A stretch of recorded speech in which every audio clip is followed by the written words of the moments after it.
Tuhan, Engkau adalah Tuhan yang tidak pernah ingkar pada janji-Mu. Engkau adalah Tuhan yang berjanji untuk beserta dengan kami. Sehingga Tuhan, apapun yang kami rasakan, apapun yang kami alami dalam kehidupan kami, semua berada dalam kontrolnya Tuhan. Semua berada dalam kedaulatannya Tuhan. Dan kami tahu musim seperti apapun yang sedang kami hadapi, Engkau ada di sana. Tuhan, karena Engkau janji beserta dengan kami, maka kami bisa menjalani hidup ini dengan rasa yang tenang karena ada Tuhan yang beserta dengan kami. Dan Engkau juga berjanji bahwa Engkau akan datang kembali. Dan kami harus selalu siap untuk menanti kedatangan-Mu. Tuhan, kami akan bersama-sama merenungkan firman-Mu. Biarlah Engkau yang boleh juga tolong kami. Berikan kami hati dan pikiran yang tertuju kepada Tuhan dan pemberitaan firman Tuhan. Supaya kami pulang bukan dengan hampa, tapi dengan penuh berkat dari firman-Mu. Tolong hamba-Mu dalam segala keterbatasannya. Apa yang Dia siapkan menjadi berkat bagi setiap kami. Dalam nama Tuhan Yesus kami berdoa. Amin. Selamat pagi teman-teman. Ya, kawan-kawan, mungkin beberapa di antara teman-teman tidak mengenal siapa yang berdiri di depan sini. Perkenalkan, nama saya Herti Toga Torop. Saya terakhir datang ke Fungsian ini 8 tahun yang lalu, saudara. Ya, ketika saya masih pelayanan di Rungkut dan sekarang saya pelayanan di Samudra bersama dengan Pendeta I David. Ya, nanti kita berkenalan kalau ada yang mau ya. Oke, teman-teman, kita akan baca firman Tuhan dari Matius pasal 25. Saya buka masker ya meskipun batuk flu karena saya pakai mic sendiri ya. Karena tadi saya coba pakai kok mengganggu ya. Matius pasal 25 ayat yang pertama sampai ayat yang ke-13. Tema hari ini, be ready ya, all the time. Oke, yuk kita sudah buka sama-sama. Saya tidak ada taruh di sana ayatnya, saudara, jadi Anda harus membukanya di dalam Alkitab saudara dengan gadgetnya atau fisiknya ya. Matius pasal 25 ayat 1 sampai ayat yang ke-13. Kalau sudah menemukannya silakan teman-teman mengikuti, saya akan baca untuk kita sekalian dengan terjemahan baru edisi yang kedua. Demikian firman Tuhan. Pada waktu itu, kerajaan sorga seumpama 10 gadis yang mengambil pelitanya dan pergi menyambut mempelai laki-laki. 5 diantaranya bodoh dan 5 bijaksana. Gadis-gadis yang bodoh itu membawa pelitanya tetapi tidak membawa minyak. Sedangkan gadis-gadis yang bijaksana itu membawa pelitanya dan juga minyak dalam buli-buli mereka. Karena mempelai itu lama tidak datang juga, mengantuklah mereka semua lalu tertidur. Waktu tengah malam terdengarlah suara orang berseru, "Mempelai datang, song-song dan sambutlah dia." Gadis-gadis itu pun bangun semuanya, lalu membereskan pelita mereka. Gadis-gadis yang bodoh berkata kepada gadis-gadis yang bijaksana, "Berikanlah kami sedikit dari minyakmu itu, sebab pelita kami hampir padam." Namun jawab gadis-gadis yang bijaksana itu, "Tidak, nanti tidak cukup untuk kami dan untuk kamu. Lebih baik kamu pergi kepada penjual minyak dan beli bagimu sendiri." Akan tetapi, waktu mereka sedang pergi untuk membelinya, datanglah mempelai itu dan mereka yang telah siap sedia masuk bersama dia ke ruang perjamuan kawin. Lalu pintu ditutup. Kemudian datang juga gadis-gadis yang lain itu dan berkata, "Tuan, Tuan, bukakanlah pintu bagi kami." Namun ia menjawab, "Sesungguhnya aku berkata kepadamu, aku tidak mengenal kamu. Karena itu, berjaga-jagalah, sebab kamu tidak tahu hari maupun saatnya." Sedemikian jauh pembacaan firman Tuhan.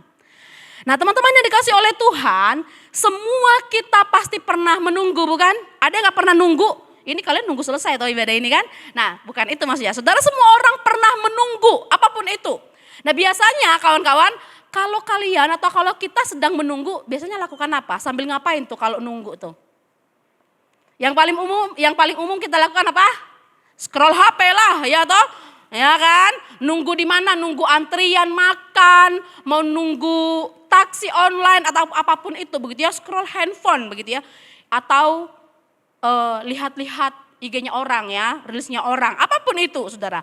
Atau kalau kita nonton di tempat kalau kita menunggu di tempat yang nyaman begitu ya, di rumah misalnya kita nonton drakor, yang suka drakor kayak saya ya, nonton drakor Saudara. Atau baca buku ya, atau mungkin tidur ya sambil nungguin masakan saya di oven itu selesai ya, kalau ada suka baking Saudara, saya tidur, apapun itu Saudara. Banyak hal kita bisa lakukan ketika kita menunggu ya kan, bahkan berdosa pun bisa dilakukan ketika menunggu Saudara. Misalnya ngapain? Bergosip ya kan, lagi chatting nih lalu gosipin sesuatu Saudara. Nah, teman-teman, ada sebuah ilustrasi, ada sebuah buku yang berisi tentang ilustrasi-ilustrasi ya, tapi bukan dari Alkitab, tapi mirip-mirip dengan Alkitab begitu ya, dengan perumpamaan di Alkitab, tapi ini bukan cerita Alkitab Saudara. Dalam buku itu ada satu ilustrasi Saudara tentang menunggu. Ada dua anak muda yang mendirikan rumahnya. Satu mendirikan rumahnya di atas batu dan di atas gunung yang tinggi. Dan satu mendirikan rumahnya di atas pasir. Saudara, ketika mereka selesai mendirikan rumahnya, anak muda yang membangun rumahnya di atas pasir ini mengundang banyak orang untuk berpesta di rumahnya. Lalu saudara, dia juga mengundang pemuda yang mendirikan rumahnya di atas batu yang tinggi itu, di atas gunung itu, ikut ke pestanya. Tapi dia jawab, tidak, hanya orang bodoh yang mendirikan rumahnya di atas pasir. Lalu saudara, dia sambil melihat dari atas rumahnya, wah, pesta itu begitu meriah dan tidak terjadi apa-apa saudara. Beberapa waktu kemudian diadakan pesta lagi itu. Sama yang membangun rumah di atas pasir. Lalu dia diundang juga gitu ya, ayolah ikutlah dalam pestaku. Enggak apa-apa, rumahnya tidak akan apa-apa, tidak akan ada yang terjadi. Lalu saudara, dia bilang, tidak, hanya orang bodoh yang mendirikan rumahnya di atas pasir. Lalu sambil melihat, kok seru juga ya, gak ada apa-apa ya gitu ya. Sampai beberapa kali pesta saudara, kayaknya dia hedon banget ya, suka pesta saudara. Lalu kemudian diundang lagi, besok saya akan bikin pesta yang begitu meriah. Saya akan undang artis, saya akan bikin makanan yang enak. Ayo ikutlah dalam pestaku. Saudara, dia mulai berpikir, betul, hanya orang bodoh yang mendirikan rumahnya di atas pasir. Tapi kok gak ada apa-apa yang terjadi selama ini? Ya sekali saya ikutlah. Saudara, malam itu dia ikut, dia menikmati pesta itu saudara, dia makan dengan enak, dia bersosialisasi dengan semua orang yang selama ini dia tidak mau saudara. Tapi di malam itu tiba-tiba angin, badai, hujan datang. Banjir pun datang. Rumah yang berdiri di atas pasir itu tersapu dan semua orang yang ada di dalamnya. Termasuk si pria yang punya rumah di atas batu itu. Dan ketika hujan itu reda saudara, tidak ada yang tersisa kecuali rumah yang berdiri di atas batu itu. Tapi tidak ada penghuninya. Kosong. Saudara, dalam sebuah penantian, semua kita bisa melakukan banyak hal. Bisa banyak hal terjadi ketika kita sedang menunggu.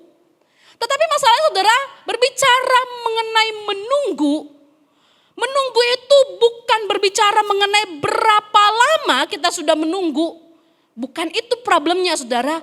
Tapi ketika yang kita tunggu itu datang, atau ketika yang kita nanti-nantikan itu tiba, engkau sedang di mana dan sedang melakukan apa? Bukan lagu dangdut saudara, engkau di mana, bukan saudara. Ada yang tahu lagu ini? Oh, kita kasih usia berarti ya. Saudara, ini adalah sebuah ironi. Dia dengan berjuang mengimani bahwa hanya orang bodoh yang mendirikan rumahnya di atas pasir. Lalu kemudian saudara, dia tidak sesabar itu ternyata untuk menunggu. Saudara sekalian, perumpamaan yang tadi kita baca itu adalah bagian dari khotbah yang panjang oleh Yesus tentang kedatangannya yang kedua kali. Tentang eskatologi, tentang kedatangannya dan juga penghakiman terakhir nanti saudara. Ini adalah sebuah rangkaian khotbah yang begitu panjang dari Matius pasal 24 sampai pasal 25. Saudara, ada 3 di sana perumpamaan yang dipakai oleh Tuhan yang menekankan pentingnya siap siaga ketika engkau sedang menunggu. Yang pertama saudara berbicara mengenai 10 gadis ini. Ada gadis bodoh dan gadis yang bijaksana. Lalu perumpamaan yang kedua saudara, ada perumpamaan tentang talenta. Dan yang terakhir tentang penghakiman terakhir saudara. Teman-teman, dalam budaya orang Yahudi, kalau ada pernikahan itu, biasanya tuh pestanya berlangsung berhari-hari itu ya. Seminggu tuh boleh pesta pernikahan. Lalu akan ada satu masa di mana pengantin pria ini akan menjemput pengantin wanitanya dari rumah orang tuanya. Lalu di rumah orang tua si perempuan ini akan ada gadis-gadis pengiring gitu. Ya, akan ada gadis-gadis pengiring yang pegang lentera. Karena biasanya tuh ya si mempelai datangnya malam jemput si perempuan begitu ya. Nah, makanya ada 10 gadis tuh yang jadi pengiring pengantin perempuan saudara. Yang bertugas menyambut kedatangan mempelai laki-laki kapanpun dia datang. Dan dalam kisah ini kita lihat mereka punya tugas yang sama tetapi mereka punya persiapan yang berbeda. Saudara, 5 gadis yang pertama itu mereka itu membawa pelita. Karena kan datangnya malam-malam toh. Pelita saudara. Pelita waktu itu ya masih seperti itulah ya, kecil ya, isi minyak kendi kecil begitu ya. Nah, mereka punya tugas yang sama saudara, tapi persiapannya beda. Yang pertama, mereka tuh bawa pelitanya, lalu mereka bawa minyak cadangan. Karena sewaktu-waktu minyak ini bisa habis. Tapi saudara, yang kedua, yaitu perempuan-perempuan yang sebut dengan perempuan yang bodoh ini, mereka membawa pelitanya tapi nggak bawa minyak cadangan. Mereka punya tugas yang sama ya. Nah, karena saudara sewaktu-waktu minyak dalam pelita kecil itu kan tabungnya cuma kecil ya, itu bisa padam dan butuh minyak saudara. Nah, ini perbedaan mendasar di antara kedua jenis orang ini, 5 perempuan bijak dan 5 perempuan bodoh saudara. Nah, ternyata tapi perbedaan mendasar mereka bukanlah tentang kemampuan mereka menangkap sesuatu atau status sosial mereka. Tetapi bagaimana mereka mempersiapkan diri. Keduanya punya pelita, keduanya punya tugas yang sama menyambut mempelai pria. Tetapi yang mereka tidak lakukan adalah mereka punya persiapan dalam menghadapi sesuatu yang tidak terduga. Ini gak terduga tuh. Karena mempelai itu lambat datangnya. Saudara, enggak lumrah memang pengantin pria itu datang terlambat menjemput pengantin wanita saudara. Enggak lumrah. Tetapi kenapa Yesus mengatakan ini, membuat perumpamaan ini bahwa si mempelai pria ini terlambat datang. Dia hanya ingin menekankan bahwa memang tidak akan ada yang tahu jam berapa tepatnya dia datang. Kapan dia tepatnya datang. Saudara, memang betul dalam perumpamaan ini ternyata si pengantin pria ini saudara pada momen itu dia terlambat. Dan dicatat di sana semua saudara, baik gadis yang bijaksana maupun gadis yang bodoh mengantuk dan tertidur saking lamanya. Saudara, ini lumrah ya, manusiawi ya. Kita juga kalau disuruh nunggu begitu ya pasti bisa ngantuk saudara. Saya punya suami kalau kerjanya itu masuk siang lalu dia akan pulang ke rumah kira-kira jam 1 malam begitu ya. Sesekali saya bisa tertidur juga, tapi lebih sering tidak bisa tertidur saudara. Lumrah, mengantuk dan tertidur. Lumrah memang manusiawi kalau terlambat kan. Siapa yang gak pernah terlambat? Gak ada kan, mungkin kita ada 1 kali 2 kali terlambat saudara. Tetapi yang kita mau lihat ya, bukan hanya kesiapan mereka ya, yang akan menghadapi situasi tidak terduga ya, bukan masalah siapa yang tetap terjaga ketika mempelai itu datang, tetapi saudara, siapa yang tetap siap sedia meski dia tertidur. Dan kita lihat saudara bahwa perempuan-perempuan yang bijaksana ini sudah punya persiapan minyak dalam buli-buli mereka. Sehingga meskipun si pengantin terlambat dan lampu itu hampir padam, pelita itu hampir padam, mereka tetap punya persiapannya, punya cadangan saudara. Dan yang terjadi tuh si perempuan-perempuan bodoh itu ya. Nanti kita lihat saudara, apa tuh kata bodoh di sana? Bukan ngejelek-jelekin saudara, bukan IQ rendah di sana saudara. Nah perempuan-perempuan ini minta kepada perempuan-perempuan bijak. Berilah kami sedikit minyakmu. Saudara bayangkan mereka sudah dengar ya. Pengantin pria datang, songsonglah, sambutlah dia. Lalu mereka buru-buru saudara, buru-buru begitu ya. Siap-siapin pelitanya. Lalu mereka lihat pelita si perempuan-perempuan bodoh ini. Mereka sudah mulai redup saudara. Mereka mulai panik. Minta dong sedikit minyakmu, sedikit aja begitu ya. Saudara kata mempelai pria datang, kemungkinan besar dia belum sampai di depan rumah, tapi mungkin masih jauh di depan pintu gerbang saudara. Jadi ketika orang sudah teriak dari ujung sana, mereka masih sempat untuk prepare. Tapi apa kata perempuan bijaksana? Tidak, nanti gak cukup loh buat kami dan buat kamu. Saudara ketika mereka melakukan itu, bukan mereka tidak mau berbagi. Medite gitu kan. Kalau kita kan medit banget toh. Kan kamu punya, bagi dua po gitu kan. Saudara mereka bukan tidak mau berbagi. Tetapi saudara mereka paham bahwa kesiapsiagaan atau kesediaan itu urusan personal. Itu urusan dan tanggung jawab pribadi saudara.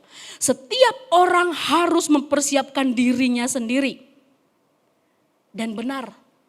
Ketika orang-orang ini ya, perempuan-perempuan bodoh ini berusaha mencari minyak, mereka pergi saudara ke penjual minyak, mereka kehilangan kesempatan. Teman-teman kata bodoh di sini ya, loh di mana dia?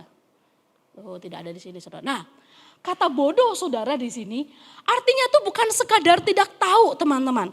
Tetapi mereka tuh lalai, mereka sembrono, mereka gagal bertindak dengan benar. Itu arti kata bodoh di sini, bukan masalah kemampuan kognitif, bukan masalah dia tidak bisa memahami sesuatu saudara. Dia tahu bahwa dia mestinya prepare, dia tahu bahwa kesalahan manusia bisa membuat terlambat saudara. Tapi mereka bersikap lalai, mereka sembrono, mereka gagal bertindak dengan benar. Gadis-gadis yang bodoh ini punya sikap yang ignoran saudara, mereka tuh menolak untuk mempersiapkan diri mereka. Mereka mencoba memperbaiki situasi itu saudara, mereka memperbaikinya. Tapi saudara ada waktu di mana terlambat itu benar-benar terlambat. Teman-teman saya ini dulu dikenal di kampus adalah mahasiswa tepat waktu teman-teman. Kalau chapel itu ibadah di chapel begitu ya. Itu mulai jam 10 pagi. Dari ruang kelas saya akan berangkat jam 10 kurang 2 menit. Jadi nyampe di chapel itu 2 menit doang naik tangga ke lantai 4 begitu ya. Ibadah dimulai gitu. Lalu kalau misalnya dosen itu kasih tugas deadline tanggal sekian ya. Taruhlah tanggal 29 begitu ya. Jam 12 malam. Saya akan kirim itu jam 12 malam saudara. Ya. Karena apa? Karena rasanya kok eman ya. Masih bisa diperbaiki sedikit lagi gitu kan. Manusia kan gak mau puas kan. Masih ada waktu sedikit lagi gitu. Tapi suatu kali ada satu momen di mana saya tahu tugas itu akan dikumpul tepat jam 12 gitu. Dikit lagi lah. Masih ada nih revisi sedikit lagi. Bentar lagi masih jam 9 kok. Gitu kan. Di perpustakaan. Lalu kemudian masih jam 11 kok. Gitu waktu pulang ke kamar saudara. Nanti bisa kok telungkupkan kepala di bawah selimut lalu kemudian mulai tugas gitu ya. Nanti baru di send email. Lalu saudara, yang terjadi adalah saya tidak sadar waktunya sudah lewat dan benar-benar terlambat. Dosennya tidak mau lagi terima itu tugas. Saudara, orang itu memang terkadang itu auban. Orang itu memang terkadang tidak peduli saudara. Dia adalah orang-orang yang ignoran saudara. Orang-orang yang tidak mau peduli dan tidak mau bertanggung jawab. Dia bukan tidak tahu saudara, tapi tidak mau tahu. Dan tidak mau melakukan apa yang harus dia lakukan. Sama toh, kita tahu kita adalah orang Kristen. Yang harusnya perbuatan dosa itu tidak lagi menjadi makanan sehari-hari kita. Tetapi bukan kita nggak tahu nggak boleh melakukan itu saudara. Tapi sering kali orang Kristen memilih untuk tidak melakukan itu. Memilih untuk tetap berdosa.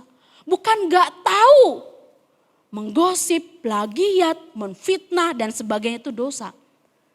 Tapi sering kali orang memilih melakukan itu. Asik tuh menggosip makin sip begitu kan. Gak ada pokok pembahasan nih. Wah, jadwal pelayananku begitu sibuk, gak apa-apa lah, nantilah prepare nanti. Wah, masih ada waktu latihan lah sampai Sabtu. Lagunya belum disetor, gak apa-apa lah. Lalu kemudian saudara, ketika ada situasi tak terduga terjadi, baru kita kalang kabut tuh. Kalaupun jadi pelayanan, tidak lagi benar-benar persiapan dengan baik. Apakah itu berkenan di hadapan Tuhan? Tidak. Kita tahu bahwa dosa-dosa itu, kita tahu jenis-jenisnya, ini dosa apa, ini salah apa tidak di hadapan Tuhan karena kita baca firman Tuhan. Kita tahu apa yang Tuhan tidak suka. Tapi kita bisa memilih melakukan itu karena kita suka. Kita aman melakukan itu. Teman-teman tahu gak? Atau kira-kira menurut teman-teman, orang-orang tuh ya yang korupsi itu, mereka tahu gak kalau itu salah? Tahu. Tentu dia tahu itu bukan duitnya DE ya toh. Tapi memilih untuk tetap melakukan. Dan pantaslah teman-teman ya, mereka ini ketika Tuhan melihat, ketika si mempelai itu melihat, mereka tidak peduli, mereka tidak prepare, mereka menolak untuk melakukan. Maka si mempelai pria itu mengatakan, aku tidak mengenal engkau. Saudara, dia melanjutkan, karena itu berjaga-jagalah sebab kamu tidak tahu baik hari maupun saatnya.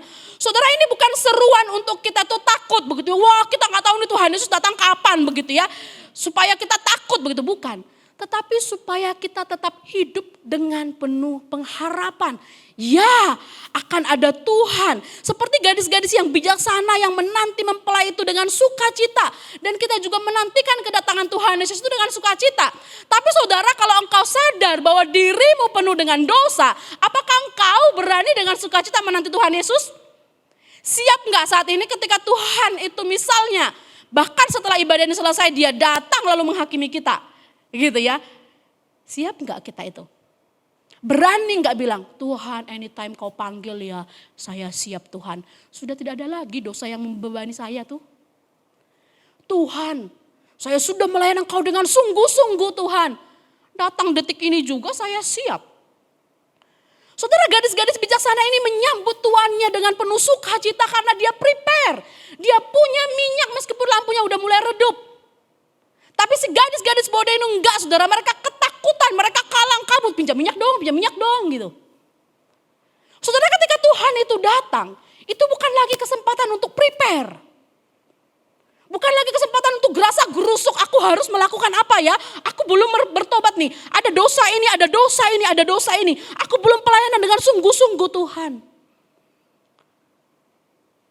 Saudara, kesiapan sejati itu bukan saat Tuhan itu sudah tiba atau sudah datang. Tetapi saat kita tetap setia meskipun dia belum datang. Saudara, generasi muda seperti kita, saya juga masih generasi muda ya. Mungkin merasa waktu saya di dunia ini masih panjang kok. Wah, usiaku baru segini. Wah, nantilah usia saya 40 tahun baru saya bisa setia sungguh-sungguh melayani Tuhan. Sekarang itu usia-usia produktif loh Bu Herti. Ini kita masih giat-giatnya bekerja atau mencapai cita-cita kita, lagi kuliah nih. Nantilah pelayanan, nantilah bertobatnya. Plagiat masih saya butuhkan misalnya saudara. Sudahlah, korupsi KKN dikit-dikit masih bisa saya butuhkan lah. Nanti kalau saya usia pensiun, saya udah gak ngapa-ngapain tuh. Jadi saya bisa gak berdosa. Kan udah tinggal di rumah tuh ongkang-ongkang kaki. Dosa apa sih yang dilakukan oleh orang yang sudah ongkang-ongkang kaki saudara? Orang merasa bahwa waktunya masih panjang. Masih bisa memperhatikan iman ketika aku nanti sudah menikah. Sekarang mah urusan iman belakangan. Pacaran dengan apa yang aku suka. Dengan cara yang aku suka. Saudara, bahaya menunda kesiapan rohani. Sama seperti gadis bodoh yang berpikir bahwa masih ada kesempatan yang terakhir itu.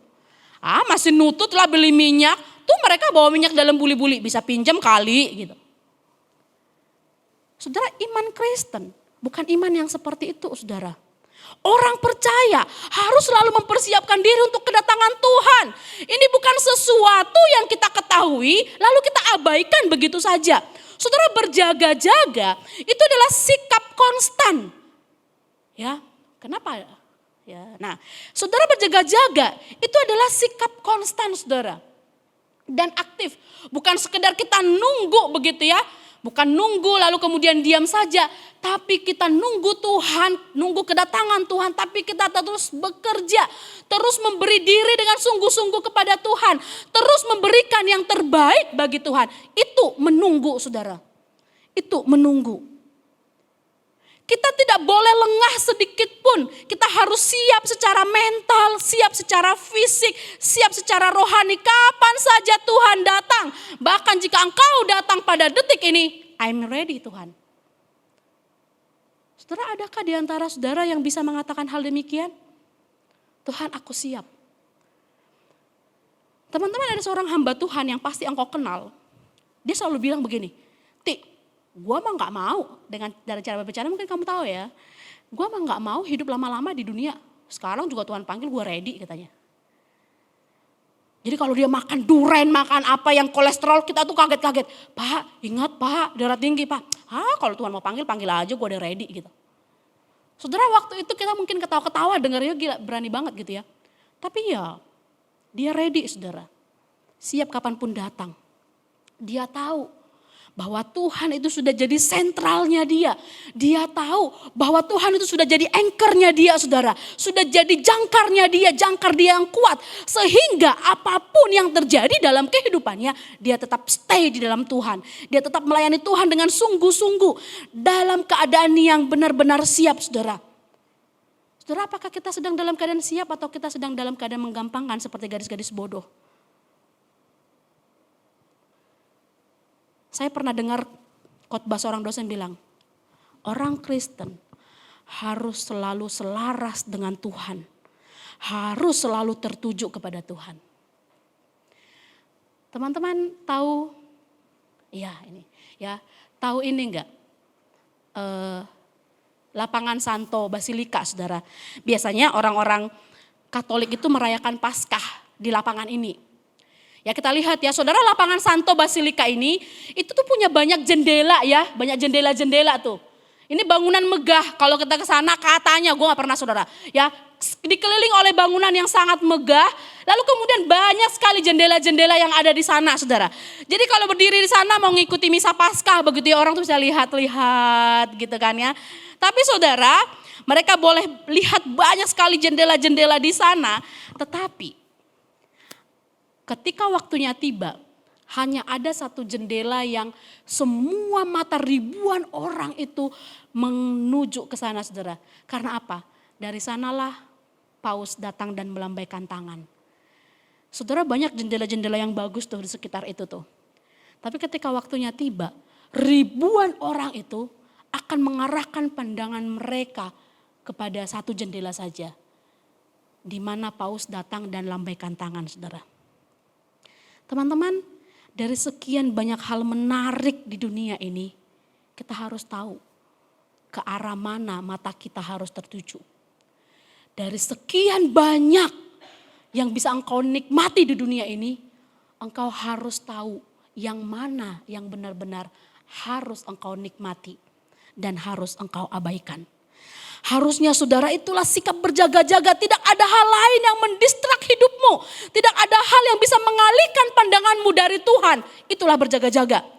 Kita hanya bisa menantikan Kristus. Kita harus selalu siap. Tidak ada waktu lagi saudara. Saya Tuhan, saya mau berdoa dulu. Enggak ada saudara. Itu berjaga-jaga. Teman-teman yang dikasihi oleh Tuhan, saya mau simpulkan kata berjaga-jaga itu apa. Yang pertama, berjaga-jaga berarti kita memelihara relasi kita dengan Tuhan setiap hari. Saat teduh, berdoa, baca firman, itu bukan kalau sesempatnya. Kalau sempat gue baca firman dah tiap hari. Berjaga-jaga itu adalah menjaga kekudusan di tengah-tengah dunia yang menormalisasikan dosa. Dosa itu gak apa-apa lah. Dunia bilang gak apa-apa lah, kalau firman Tuhan bilang gak boleh, ya gak boleh saudara. Pacaran boleh nggak cium-ciuman? Kalau manusia bilang, kalau kita nonton drama Korea ya, orang pacaran kalau belum tidur bersama diejek toh. Masa belum tidur bersama gitu saudara? Indonesia kan kagak ya kan? Tapi ciuman bibir boleh nggak? Orang bilang, apa-apalah, kan nggak ngapa-ngapain. Iya, tapi firman Tuhan bilang tidak.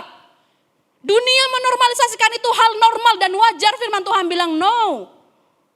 Itu berjaga-jaga saudara. Aku tidak akan melakukan itu. Dan berjaga-jaga adalah kita menyediakan waktu untuk pelayanan. Untuk menyaksikan hidup kita kepada orang lain. Bukan hanya mengejar karir dan hobi kita. Boleh gak ngejar karir? Ya boleh, Tuhan juga pengen kita kaya kali. Ya toh? Boleh gak kita melakukan hobi kita? Main pedal ta, main golf ta, boleh gak? Ya boleh lah.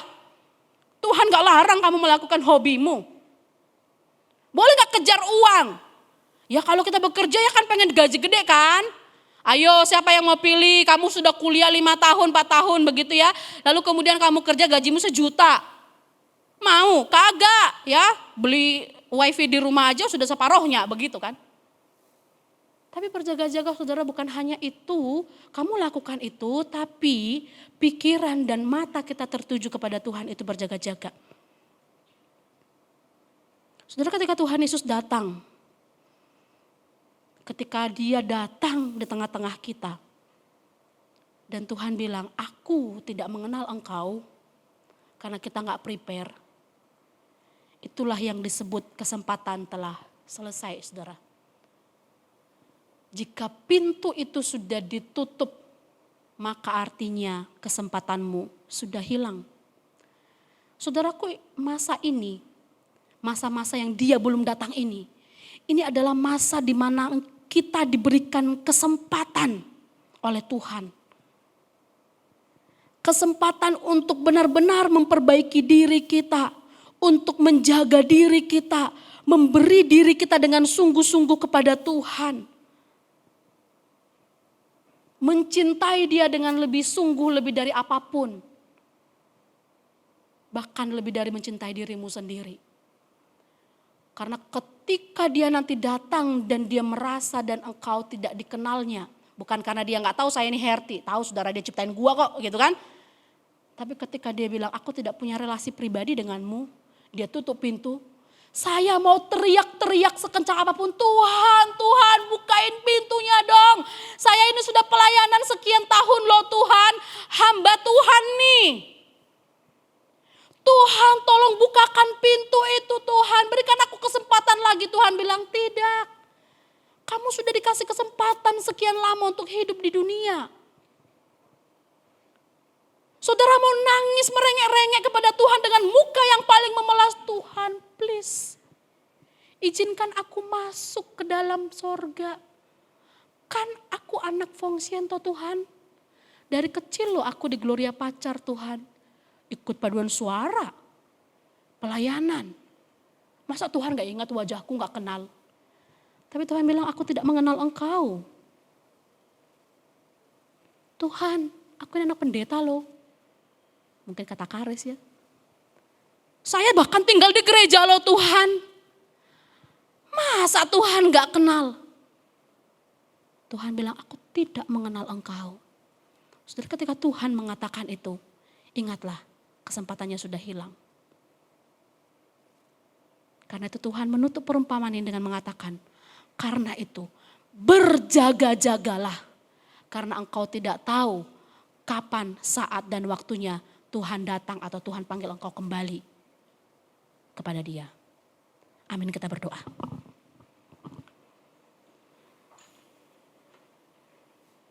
Tuhan, engkau berjanji bahwa engkau akan datang kembali kedua kalinya. Tapi kami tidak tahu Tuhan, kapan dan bila mana engkau datang. Dengan cara seperti apa engkau datang. Kondisi seperti apa engkau datang. Pada saat kami di mana engkau datang. Tapi firman Tuhan hari ini Tuhan mengingatkan kepada kami. Bahwa kami adalah anak-anak Tuhan yang diberi kesempatan untuk hidup memperbaiki diri kami, menjauhi segala dosa-dosa yang mungkin sekarang sedang mengikat kaki kami, atau hal-hal lain yang sedang menjauhkan kami dari Tuhan. Tuhan sedang memberikan kami sebuah kesempatan untuk prepare, menyambut kedatangan-Mu. Tuhan, ini adalah anak-anak muda yang dicintai oleh Tuhan. Jangan biarkan mereka jauh dari Engkau Tuhan. Berikan mereka hikmat dari Tuhan, kebijaksanaan dari Tuhan, untuk dengan clear melihat ke arah mana mereka harus menuju. Apa yang harus mereka pilih ketika diperhadapkan kepada pilihan. Yang mana yang menyenangkan hati Tuhan. Berikan mereka kepekaan Tuhan. Bantu mereka untuk boleh semakin hari semakin cinta Engkau, cinta firman-Mu, memberi hidup mereka melayani-Mu. Dan di tempat ini, Engkau tempatkan mereka bukan sebuah kebetulan. Berikan juga mereka hati untuk saling mengasihi satu dengan yang lain, untuk melihat apa yang bisa mereka lakukan untuk komunitas ini. Tuhan, dunia bisa membuat mereka teralih daripada Tuhan. Dosa bisa lebih menggiurkan daripada kebenaran firman Tuhan.